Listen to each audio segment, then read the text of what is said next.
বন্ধুরা আরও একটি নতুন ভিডিওতে সবাইকে স্বাগত জানাই। আজকে আমরা এই ভিডিওতে ইংরেজির একটি খুবই গুরুত্বপূর্ণ ক্লাস করতে চলেছি। তোমাদের উত্তর 24 পরগনা ও দক্ষিণ 24 পরগনা জেলার প্রার্থীরা আগামীতে যারা পরীক্ষা দেবে তাদের জন্য খুবই একটি গুরুত্বপূর্ণ সাজেশন কিন্তু এখানে রয়েছে। এখানে আমরা article, preposition, prefix, suffix, singular থেকে প্লুরাল এবং বাংলা থেকে ইংরেজিতে ট্রান্সলেট বিষয়ে আলোচনা করব। খুবই গুরুত্বপূর্ণ হতে চলেছে ভিডিওটি, শুরু থেকে শেষ পর্যন্ত অবশ্যই দেখবে। আজকের প্রথম যে প্রশ্নটি দেখো কি রয়েছে, this ring is made dash gold, feel in the blank with preposition. তাহলে প্রিপোজিশন বসিয়ে শূন্যস্থান পূরণ করতে হবে। এখানে অপশনগুলি দেখো কি রয়েছে, ফ্রম, টু, অফ, উইথ। তাহলে কোন অপশনটি এখানে বসবে? তোমাদের অঙ্গনওয়াড়ি কর্মী ও সহায়িকা নিয়োগের জন্য এই আর্টিকেল প্রিপোজিশন কিন্তু খুবই একটি গুরুত্বপূর্ণ বিষয়। দেখো এখানে this ring is made dash gold, তাহলে এই যে শূন্যস্থানে কি বসবে? এখানে বন্ধুরা অপশন সি, অফ বসবে।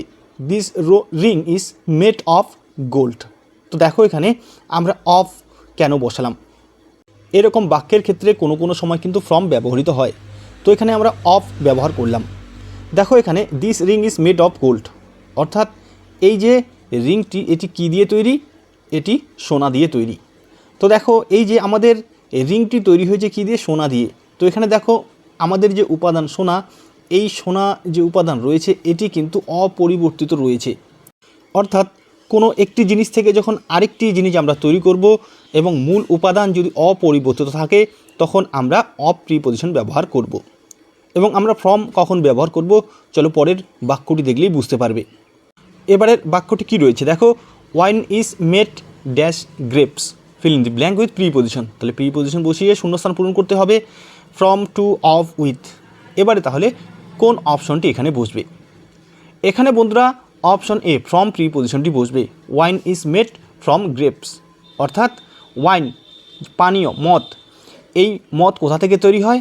এই মদ তৈরি হয় আঙ্গুর থেকে বা আঙ্গুর দিয়ে তৈরি হয়। তো দেখো এখানে আমাদের উপাদান কি? উপাদান হচ্ছে আঙ্গুর, আঙ্গুর থেকে তৈরি হচ্ছে মদ। তো দেখো যখন আঙ্গুর থেকে মদ তৈরি হচ্ছে তখন কিন্তু এই যে মূল উপাদান গ্রেপস অর্থাৎ আঙ্গুর, সেই আঙ্গুরের কিন্তু পুরো পরিবর্তন হয়ে আমরা মদ তৈরি করছি। অর্থাৎ এখানে মূল উপাদানকে কিন্তু আমরা আর খুঁজে পাচ্ছি না, তাই এখানে আমরা ফ্রম ব্যবহার করব। পরের প্রশ্নটি দেখো কি রয়েছে, West Bengal is dash the east of India, fill in the blank with preposition. Preposition বসিয়ে শূন্যস্থান পূরণ করো। On, to, of, in. তাহলে কোন অপশনটি এখানে বসবে? West Bengal is dash the east of India. এখানে বন্ধুরা অপশন ডি, ইন প্রিপোজিশনটি বসবে। West Bengal is in the east of India, অর্থাৎ পশ্চিমবঙ্গ ভারতের পূর্ব দিকে অবস্থিত।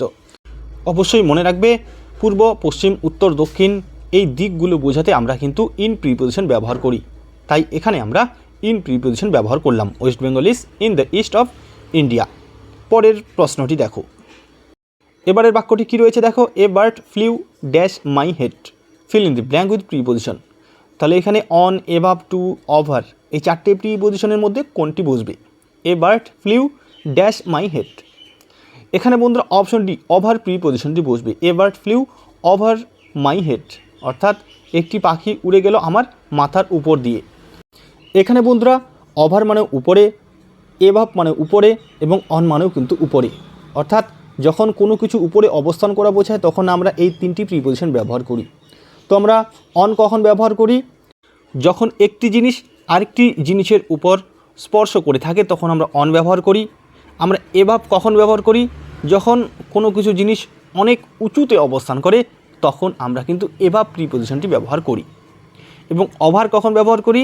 যখন কোনো কিছু জিনিস একটু উপরে অবস্থান করে তখন আমরা ওভার প্রিপোজিশন ব্যবহার করি। তো এখানে একটি পাখি আমার মাথার উপর দিয়ে উড়ে গেল, তো এখানে এই যে একটি পাখি উড়ে গেল অর্থাৎ একটি পাখি কিন্তু আমার মাথার একটু উপর দিয়ে উড়ে গেল এরকম অবস্থা বোঝায়, তাই এখানে আমরা ওভার প্রিপোজিশনটি ব্যবহার করব। এবং এভাব প্রিপোজিশনটি আমরা অনেক উঁচুতে অবস্থান করলে তখন কিন্তু ব্যবহার করব, অবশ্যই মনে রাখবে। এরপরের প্রশ্নটি দেখো, এই বাক্যটি দেখো, the plane flew dash the clouds. তাহলে এখানে কোন প্রিপোজিশনটি শূন্যস্থানে বসবে? Over, under, in, above. এখানে বন্ধুরা অপশন ডি এবাভ প্রিপোজিশনটি বুঝবে, the plane flew above the clouds, অর্থাৎ প্লেনটি মেঘের উপর দিয়ে উড়ে গেল। তো দেখো মেঘ কিন্তু অনেক উঁচুতে অবস্থান করে এবং সেই মেঘের উপর দিয়ে কিন্তু এই প্লেনটি উড়ে গেল, তাই এখানে আমরা এভাব প্রিপোজিশনটি ব্যবহার করব। এবারে দেখো বন্ধুরা এখানে কি বলেছে, his father is dash FRCS feel in the blanks with article. তাহলে আর্টিকেল বসে শূন্যস্থান পূরণ করতে বলেছে। তাহলে এ অ্যান্ড দি এই তিনটিকে আর্টিকেল বলা হয়। তো এই তিনটি আর্টিকেলের মধ্যে কোন আর্টিকেলটি এখানে বসবে? এখানে বন্ধুরা অপশন বি অ্যান আর্টিকেলটি বসবে, his father is an FRCS। তো এখানে অ্যান আর্টিকেলটি কেন বসলো? দেখো এখানে FRCS, এখানে কিন্তু এফ দিয়ে শুরু হয়েছে শব্দটি, অর্থাৎ কনসোনেন্ট দিয়ে শুরু হয়েছে। আমরা জানি যখন কোনো শব্দ কনসোনেন্ট দিয়ে শুরু হয় তখন তার আগে এ আর্টিকেলটি বসে, কিন্তু এখানে অ্যান আর্টিকেলটি বসেছে। কেন বসেছে? দেখো এই বাক্যটির শুরুতেই আমরা উচ্চারণ করছি এফ, ঠিক আছে, এফ উচ্চারণ করছি। তো দেখো এখানে এফ উচ্চারণ কী হচ্ছে? শুরুতে এ দিয়ে হচ্ছে, অর্থাৎ ভাওয়েলের উচ্চারণ হচ্ছে, স্বরবর্ণের উচ্চারণ হচ্ছে, তাই এখানে আমরা অ্যান আর্টিকেলটি বসাবো। এবার ধরো একটি শব্দ ফ্যান, FAN, ফ্যান, ফ্যান অর্থাৎ পাখা। তো দেখো এখানে আমরা উচ্চারণ কী করছি? ফ্যান, ফয় জফলা আকার দন্তান্ন। দেখো বাংলাতে যদি উচ্চারণ করি তাহলে ফ্যান হচ্ছে, অর্থাৎ ফ দিয়েই কিন্তু আমরা উচ্চারণটি শুরু করছি। এখানে কনসোনেন্টের উচ্চারণ, ব্যঞ্জন বর্ণের উচ্চারণ কিন্তু শুরুতেই করছি, তাই এখানে এ বসাবো। কিন্তু এখানে FRCS শুরুতেই আমাদের উচ্চারণ হচ্ছে এফ, অর্থাৎ দেখো এখানে এ দিয়ে শুরুতেই উচ্চারণ হচ্ছে, অর্থাৎ স্বরবর্ণের উচ্চারণ হচ্ছে, তাই এখানে আমরা অ্যান আর্টিকেলটি বসাবো।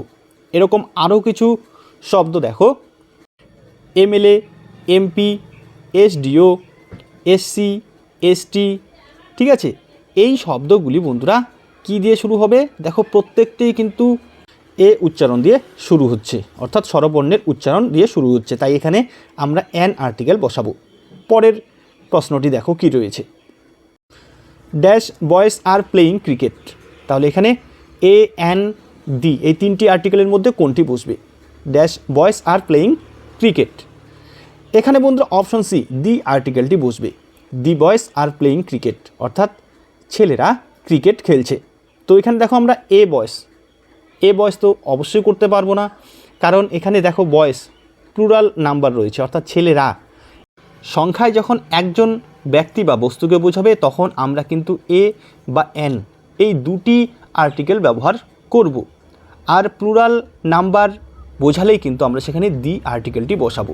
অবশ্যই তোমরা মনে রাখবে। পরের বাক্যটি দেখো, he gave me dash 1 rupee note feel in the blanks with article. তাহলে এখানে এ অ্যান্ড দি এই তিনটি আর্টিকেলের মধ্যে কোনটি বসবে? He gave me dash 1 rupee note. এখানে বন্ধুরা অপশন এ আর্টিকেলটি বসবে, he gave me a 1 rupee note.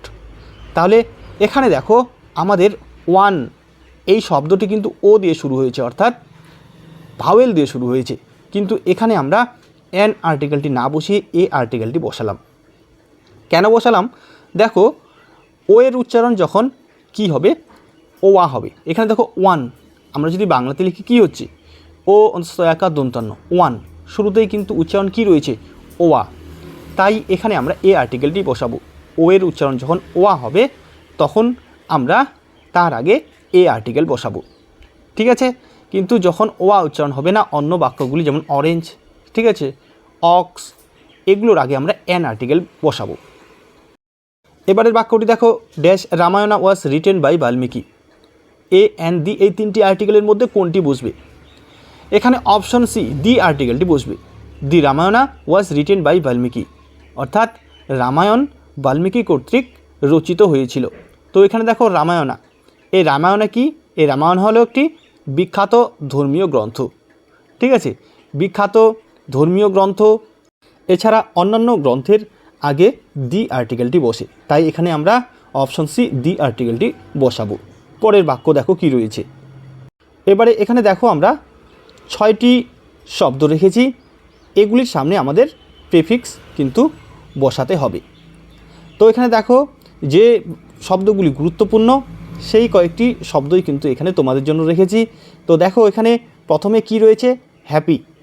এই হ্যাপি শব্দটির আগে কোন প্রেফিক্সটি বসবে? এখানে বন্ধুরা আন প্রিফিক্সটি বসবে, অর্থাৎ হ্যাপি থেকে কি হয়ে যাবে? হ্যাপি থেকে হবে আনহ্যাপি। এবারের শব্দটি হলো অ্যাগ্রি। এই অ্যাগ্রি শব্দটির আগে কোন প্রিফিক্সটি বসবে? এখানে বন্ধুরা ডিস প্রিফিক্সটি বসবে, অর্থাৎ ডিস অ্যাগ্রি, অ্যাগ্রি থেকে হয়ে যাবে ডিস অ্যাগ্রি। এবারে অনেস্ট, এই অনেস্ট শব্দটিরও আগে বন্ধুরা ডিস প্রিফিক্সটি বসবে, অর্থাৎ অনেস্ট থেকে ডিস অনেস্ট। এরপর দেখো অ্যাপিয়ার, এই শব্দটিরও আগে ডিস প্রিফিক্সটি বসবে, অর্থাৎ ডিস অ্যাপিয়ার হয়ে যাবে, অ্যাপিয়ার থেকে ডিস অ্যাপিয়ার। এরপর দেখো কারেক্ট, এই কারেক্ট শব্দটির আগে বন্ধুরা আমরা আইএন, ইন প্রিফিক্সটি বসাবো, অর্থাৎ কারেক্ট থেকে ইন কারেক্ট হয়ে যাবে। এবার দেখো পসিবল, এই পসিবল শব্দটির আগে আমরা আইএম, ইম প্রিফিক্সটি বসাবো, অর্থাৎ পসিবল থেকে ইম্পসিবল হবে। এরপরে কি রয়েছে দেখো। এবারে দেখো বন্ধুরা কি বলেছে, write the plural form of the words, অর্থাৎ শব্দগুলির প্লুরাল ফর্ম লিখতে বলেছে। তো দেখো এখানে আমরা কিছু শব্দ রেখেছি যেগুলি তোমাদের সিঙ্গুলার থেকে প্লুরাল করতে হবে। তাহলে প্রথম শব্দটি কি রয়েছে দেখো, ফ্লাই, FLY, ফ্লাই। তো এই ফ্লাই শব্দটির প্লুরাল ফর্ম কি হবে? দেখো যখন কোনো শব্দের শেষে ওয়াই থাকবে তখন আমরা কি করব, ওয়াইয়ের বদলে আমরা IES বসিয়ে কিন্তু সিঙ্গুলার থেকে প্লুরাল করব। তাহলে এখানে কি রয়েছে, FLY, ফ্লাই, এখানে ওয়াই তুলে দিয়ে আমরা এর বদলে IES করব, অর্থাৎ ফ্লাইস। ঠিক আছে, তাহলে ফ্লাই থেকে হবে ফ্লাইস। এরকম দেখো সিটি, CITY, সিটি, এখানে দেখো শব্দের শেষে কি রয়েছে, ওয়াই রয়েছে, তাহলে সিটি থেকে আমরা কি করব, এখানে ওয়াই তুলে দিয়ে IES করব, অর্থাৎ সিটি থেকে সিটিস। ঠিক আছে, তাহলে শব্দের শেষে যদি ওয়াই থাকে তাহলে আমরা ওয়াই তুলে দিয়ে তার বদলে IES বসিয়ে প্লুরাল করব। এরপরে দেখো ম্যাঙ্গো, MANGO, ম্যাঙ্গো, তাহলে এখানে ম্যাঙ্গো থেকে কি হবে? এখানে মনে রাখবে যখন শব্দের শেষে ও থাকবে এবং সেই ও এর আগে একটি কনসোনেন্ট থাকবে, এখানে ও এর আগে কি আছে, জি আছে, অর্থাৎ কনসোনেন্ট আছে, তাহলে আমরা এখানে ES বসিয়ে সিঙ্গুলার থেকে প্লুরাল করব, অর্থাৎ ম্যাঙ্গো থেকে ম্যাঙ্গোস, এখানে ES যোগ করব। ঠিক আছে, যেমন দেখো পটাটো, পটাটো থেকে পটাটোস, এখানে পটাটো TO আছে, অর্থাৎ শেষে ও আছে তার আগে টি আছে, কনসোনেন্ট আছে, তাহলে এখানে ES বসিয়ে প্লুরাল করব, পটাটো, পটাটোস। এবারে দেখো তারপরে শব্দটি কি রয়েছে, রেডিও, এখানে কিন্তু শব্দের শেষে ও আছে কিন্তু ও এর আগে দেখো কি আছে, আই আছে, অর্থাৎ ও এর আগে যখন আবার এখানে ভাওয়েল থাকবে তখন কিন্তু শুধু আমরা এস বসিয়ে সিঙ্গুলার থেকে প্লুরাল করব, অর্থাৎ রেডিও থেকে রেডিওস। ঠিক আছে, যখন ও এর শেষে ও এর আগে কনসোনেন্ট থাকবে তখন ইএস, আর যখন ও এর আগে আরেকটি ভাওয়েল থাকবে তখন আমরা শুধু এস বসাবো। যেমন দেখো ব্যাম্বু, BAMBO, ব্যাম্বু, এখানে ও দিয়ে শেষ হয়েছে এবং ও এর আগে আরেকটি ও আছে, অর্থাৎ ভাওয়েল রয়েছে, তাই এখানে আমরা শুধু এস বসাবো, ব্যাম্বু থেকে ব্যাম্বুস। এর পরের শব্দটি দেখো কি রয়েছে, এবার দেখো টুথ, TOOTH, টুথ, যখন শব্দের মাঝখানে দুটো ও থাকে তখন আমরা এই ও দুটোকে তুলে দিয়ে এর জায়গায় EE বসাবো, অর্থাৎ টুথ থেকে হবে টিথ। ঠিক আছে, যেমন গুস, GOOS, গুস, এই ডবল রয়েছে দুটি, এই দুটিকে তুলে দিয়ে আমরা এখানে EE বসাবো, অর্থাৎ গুস থেকে গিস হয়ে যাবে। তাহলে এইভাবে কিন্তু আমরা সিঙ্গুলার থেকে প্লুরাল করব, যদি মাঝখানে ও থাকে তার জায়গায় EE বসাবো। এবার দেখো তারপরেরটি কী রয়েছে, রূপ, ROOF, রূপ, এখানে কিন্তু ও রয়েছে, এখানে তোমরা মনে রাখবে এখানে শুধুমাত্র কিন্তু শব্দের শেষে এস বসিয়ে আমরা সিঙ্গুলার থেকে প্লুরাল করব, এটি কিন্তু তোমাদের মনে রাখতে হবে। এরপর দেখো থিফ, THIEF, থিফ, শব্দের শেষে যখন এফ বা এফই থাকবে তখন এফ বা এর বদলে আমরা VES বসিয়ে সিঙ্গুলার থেকে প্লুরাল করব। তাহলে এখানে থিপ রয়েছে, শেষে এফ রয়েছে, তাই এখানে আমরা এফ তুলে দিয়ে এর বদলে VES করব, অর্থাৎ থিপ থেকে থিপস। এরপর দেখো লোফ, LOAF, লোফ, তাহলে এখানে শব্দের শেষে এফ রয়েছে, তাহলে আমরা কি করব, এফ তুলে দিয়ে এর জায়গায় VES বসাবো, অর্থাৎ লোফ থেকে লোফস। এবারে দেখো ফক্স, FOX, ফক্স, শব্দের শেষে মনে রাখবে যখন এক্স থাকবে, CH থাকবে, এস থাকবে, S থাকবে, তখন সেই শব্দগুলির শেষে আমরা ES বসিয়ে সিঙ্গুলার থেকে প্লুরাল করব। তাহলে এখানে কি রয়েছে, এক্স রয়েছে, ফক্স, তাহলে আমরা ইএস যুক্ত করে সিঙ্গুলার থেকে প্লুরাল করব। ঠিক আছে, ফক্স থেকে ফক্সেস, বক্স থেকে বক্সেস। ঠিক আছে, তারপরে BENCH বেঞ্চ, বেঞ্চ থেকে বেঞ্চেস, শব্দের শেষে CH যদি থাকে তাহলে আমরা ইএস যোগ করব। এবারে দেখো পরেরটি কী আছে, গ্লাস। তাহলে শব্দের শেষে এস বা ডাবল এস থাকলেও কিন্তু আমরা ইএস যোগ করে সিঙ্গুলার থেকে প্লুরাল করব। তাহলে গ্লাস থেকে কি হবে, গ্লাসেস। ঠিক আছে, এরপরের দেখো ফার্নিচার। এই ফার্নিচার শব্দটির প্লুরাল ফর্ম কিন্তু ফার্নিচারই হবে, এটি কিন্তু অবশ্যই মনে রাখবে। এই সব ধরনের শব্দগুলো কিন্তু অনেক সময় দিয়ে থাকে, কোনো পরিবর্তন হবে না এখানে, ফার্নিচার থেকে ফার্নিচারই প্লুরাল ফর্ম হবে। এরপরে দেখো আমরা আজকে গুরুত্বপূর্ণ কিছু বাংলা বাক্য আলোচনা করব, যেগুলি তোমরা ইংরেজিতে ট্রান্সলেট করবে। খুবই গুরুত্বপূর্ণ বাক্য, এই ধরনের বাক্যই কিন্তু তোমাদেরকে পরীক্ষায় দেবে, যেগুলি তোমাদেরকে ইংরেজিতে ট্রান্সলেট করতে হবে। এখানে বন্ধুরা আমরা ডিটেলসে আলোচনা করব না, এখানে তোমরা শুধু এই বাক্যগুলির ইংরেজিতে কি হবে সেগুলো তোমরা অবশ্যই মনে রাখবে, কারণ এই ধরনের বাক্যই কিন্তু তোমাদের আসবে। তো দেখো প্রথম বাক্যটি হলো তিনি আমাদের ইংরেজি পড়ান। তাহলে এটি ইংরেজিতে কি হবে, এটি হবে বন্ধুরা he teaches us English. He teaches us English, অর্থাৎ তিনি আমাদের ইংরেজি পড়ান। এবারের বাক্যটি হলো ধূমপান স্বাস্থ্যের পক্ষে ক্ষতিকর বা ক্ষতিকারক। ধূমপান স্বাস্থ্যের পক্ষে ক্ষতিকারক, তাহলে এর ইংরেজি কি হবে? এখানে দেখো বন্ধুরা কি হবে, smoking is injurious to health. Smoking is injurious to health, খুবই গুরুত্বপূর্ণ একটি বাক্য, অবশ্যই কিন্তু মনে রাখবে। তাহলে smoking is injurious to health. পরের বাক্যটি দেখো, এবারের বাক্যটি দেখো পিতামাতার ওপর তার শ্রদ্ধা ছিল। পিতামাতার উপর তার শ্রদ্ধা ছিল, তাহলে এটি ইংরেজিতে কি হবে? এটি ইংরেজিতে কি হবে দেখো, he had respect for his parents. পিতার মাতার উপর তার শ্রদ্ধা ছিল, এটি ইংরেজিতে হবে he had respect for his parents. এবারের বাক্যটি কি রয়েছে দেখো, তার জ্ঞানের তৃষ্ণা আছে। তার জ্ঞানের তৃষ্ণা আছে, তাহলে এই বাক্যটি ইংরেজিতে কি হবে? এটি হবে বন্ধুরা he has thirst. He has thirst, thirst অর্থাৎ তৃষ্ণা, তাহলে হি হ্যাজ থার্স্ট, তার তৃষ্ণা আছে। তার কিসের তৃষ্ণা আছে? জ্ঞানের, তাহলে he has thirst for knowledge. He has thirst for knowledge, অর্থাৎ তার জ্ঞানের তৃষ্ণা আছে। খুবই গুরুত্বপূর্ণ বাক্য, এই ধরনের বাক্যই কিন্তু তোমাদের বাংলা থেকে ইংরেজিতে ট্রান্সলেট করতে দেবে। পরের বাক্যটি দেখো, সে কলকাতায় জন্মগ্রহণ করেছিল। সে কলকাতায় জন্মগ্রহণ করেছিল, তাহলে এটির ইংরেজি কি হবে? দেখো বন্ধুরা এই বাক্যটির ইংরেজিতে হবে he was born. He was born, অর্থাৎ তিনি জন্মগ্রহণ করেছিলেন বা সে জন্মগ্রহণ করেছিল। তাহলে কোথায়? কলকাতায়, তাহলে in Kolkata. He was born in Kolkata, অর্থাৎ সে কলকাতায় জন্মগ্রহণ করেছিল। বা ধরো সে মুম্বাইয়ে জন্মগ্রহণ করেছিল, তাহলে কি হবে? He was born in Mumbai. ঠিক আছে, তাহলে এইভাবে কিন্তু এই বাক্যগুলি আসলে তোমরা করবে। এবারে দেখো এই ধরনেরই আরেকটি বাক্য আমরা তোমাদের সামনে তুলে ধরলাম, সেটি কিন্তু একটু আলাদা রকম হবে। তো দেখো সে ধনী পরিবারে জন্মগ্রহণ করেছিল। সে ধনী পরিবারে জন্মগ্রহণ করেছিল, এটি এবারে কি হবে? এটির ইংরেজি হবে he was born of a rich family. He was born of a rich family, অর্থাৎ সে ধনী পরিবারে জন্মগ্রহণ করেছিল। আগেরটিতে আমরা কি করেছিলাম? হি ওয়াজ বর্ন ইন কলকাতা, আমরা বর্ন শব্দটির পরে ইন বসিয়েছিলাম, এবারে কিন্তু আমরা অফ বসালাম। ঠিক আছে, কোনো ধনী পরিবারে জন্মগ্রহণ করা বা কোনো গরিব পরিবারে জন্মগ্রহণ করা বা কোনো অভিজাত পরিবারে জন্মগ্রহণ করা এরকম বোঝালে তখন আমরা এই অফ প্রিপজিশনটি এখানে বসাবো। তাহলে he was born of a rich family. পরের বাক্যটি দেখো, সে তোমার উপর নির্ভরশীল। সে তোমার উপর নির্ভরশীল, তাহলে এখানে আমরা কি করব? হি is dependent. He is dependent, অর্থাৎ সে নির্ভরশীল। তাহলে ডিপেন্ডেন্ট অর্থাৎ নির্ভরশীল, তাহলে হি ইজ ডিপেন্ডেন্ট, সে নির্ভরশীল কার উপর? তোমার উপর, তাহলে on you. He is dependent on you, অর্থাৎ তোমার উপর।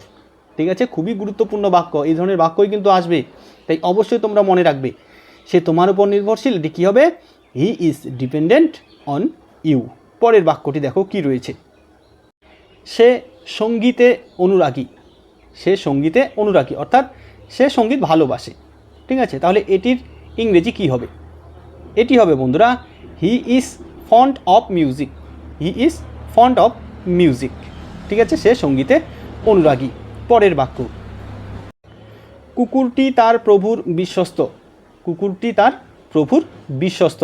তাহলে এটি বাংলা থেকে ইংরেজিতে কি হবে? এটি হবে বন্ধুরা দি ডগ ইজ ফেথফুল। ফেথফুল অর্থাৎ বিশ্বস্ত, তাহলে কুকুরটি বিশ্বস্ত, তাহলে দি ডগ ইজ ফেথফুল। এবার কার প্রতি বিশ্বস্ত? তার প্রভুর প্রতি, অর্থাৎ টু হিজ মাস্টার।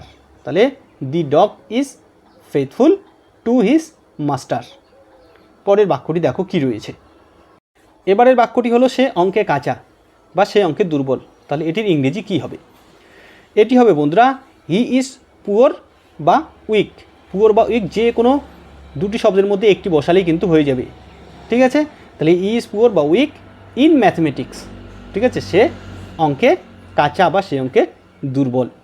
পরের বাক্য দেখো, একই বাক্য আমরা এখানে দিলাম। দেখো এখানে কি বলেছে, সুজয় অঙ্কে কাঁচা। সুজয় অঙ্কে কাঁচা বা দুর্বল। তো এটি কি হবে? তাহলে এর আগে আমরা কি করেছিলাম, হি ইজ পুয়ার বা উইক ইন ম্যাথমেটিক্স। এখানে শুধু হি এর জায়গায় আমরা কি বসাবো? সুজয় বসাবো। Sujoy is weak in mathematics. পরের বাক্যটি দেখো কি রয়েছে, এবারে দেখো বাক্যটিতে কি বলেছে, রিয়া ইংরেজিতে দক্ষ। এর আগের শব্দগুলিতে আমরা কি বলেছিলাম যে সে অঙ্কে কাঁচা বা সুজয় অঙ্কে কাঁচা। এবারে বলা হয়েছে রিয়া ইংরেজিতে দক্ষ। তাহলে কি হবে?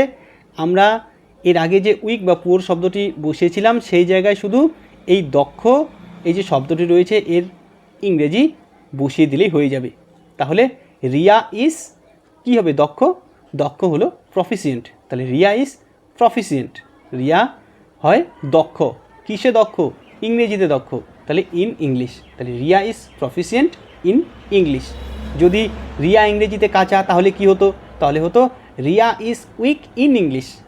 রিয়া ইংরেজিতে দক্ষ, তাহলে এটি হবে Riya is proficient in English, অর্থাৎ রিয়া ইংরেজিতে দক্ষ। তাহলে বন্ধুরা আমরা ইংরেজির খুবই একটি গুরুত্বপূর্ণ ক্লাস করলাম। আশা করি তোমাদের উপকারে আসবে। যদি ভালো লাগে অবশ্যই লাইক কমেন্টও শেয়ার করবে। তাহলে আজকে এ পর্যন্তই, দেখা হবে নেক্সট ভিডিওতে। ধন্যবাদ।